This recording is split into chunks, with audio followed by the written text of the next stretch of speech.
इनका चेहरा देख के तो एगो हमरा के बड़ा नीक एकदम गाना याद आ गेल पुरनका जी। आ तो फेंकते हैं लथारिया हो आ तो फेंकते हैं लथारिया दमाद मिल कोरिया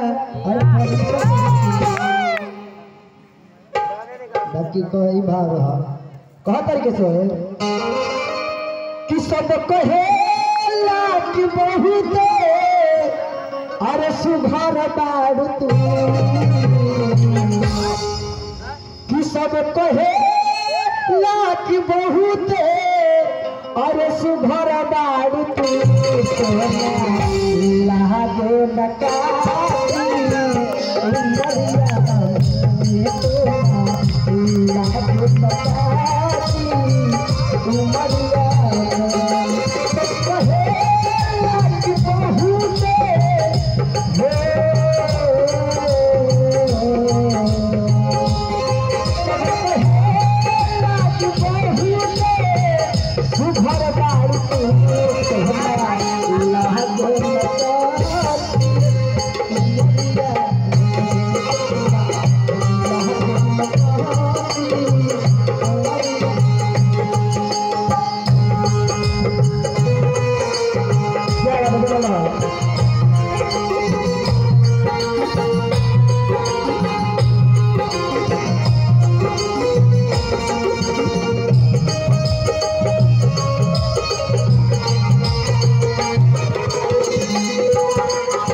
केशवर प्रजापति ग्राम सिलाजू गाना के फरमाइश से लखुइया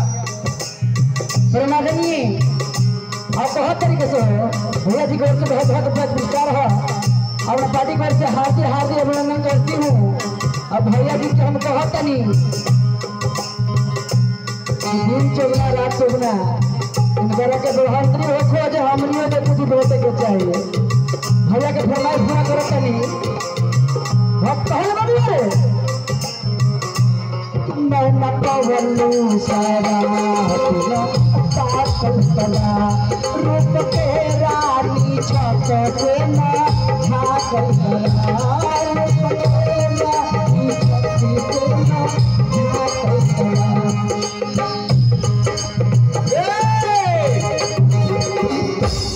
हाँ ग्राम मुरादीपुर टोला टिमन खा के थोड़ा सा बगल में जोगिया लगा के उतर कर में ललन गुप्ता के तरफ से जयदत्त साहब कहिए गुप्ते लिखा ला ना हाँ तो उनकर तरफ से 21 रुपया पुरस्कार और फरमाइश में तक कुछ लिखे देखल जाए उसके बाद में चला भैया जी के ना खुद ही बना के पूरा करता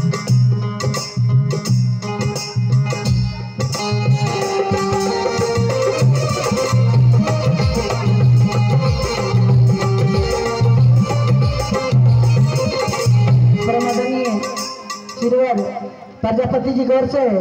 ग्राम सलाजू के रहने वाले हैं हमारा पार्टी गौर से हार्दिक हार्दिक अभिनंदन करती हूँ जोहार भी करती हूँ और प्रणाम भी करती हूँ। भगवान बहुत तरीके से कि मैं न पवलू सारा